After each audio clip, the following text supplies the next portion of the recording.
বাংলায় প্রবাদ রয়েছে, জুতো মেরে গরু দান। ঠিক এমনই ঘটনা ঘটল পুরুলিয়া জেলার নিতরিয়া থানার অন্তর্গত শাকামবাড়ি ইস্পাত অ্যান্ড পাওয়ার লিমিটেড প্রাইভেট কারখানায়। ঘটনাটি ঘটেছে আজ শুক্রবার। শাকামবাড়ি ইস্পাত অ্যান্ড পাওয়ার লিমিটেড প্রাইভেট কারখানার মধ্যে একটি রক্তদান শিবিরের অনুষ্ঠান করা হয় এবং কারখানা কর্তৃপক্ষ বলেন, রক্তদান মহান দান, রক্ত দিয়ে মানুষকে সুস্থ করতে হবে। আর অন্যদিকে কারখানার দূষিত ধোঁয়া ছেড়ে কারখানার সংলগ্নে থাকা স্থানীয় গ্রামবাসীদের অসুস্থতার দিকে ঠেলে দিচ্ছে শাকামবাড়ি ইস্পাত অ্যান্ড পাওয়ার লিমিটেড প্রাইভেট কারখানা। এই কারণে খবরের আগেই বলা হয়েছে, জুতো মেরে গরু দান।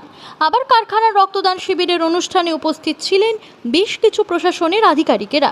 সেই সমস্ত আধিকারিকেরা পুরোপুরিভাবে অন্ধকারে রয়েছে। ওনারাও দেখতে পাচ্ছেন না কি হারে পরিবেশে দূষণ ছড়াচ্ছে শাকামবাড়ি ইস্পাত অ্যান্ড পাওয়ার লিমিটেড প্রাইভেট কারখানা। পুরুলিয়া জেলা থেকে পিউষ সাহেবের রিপোর্ট, জনসংবাদ নিউজ ডিজিটাল।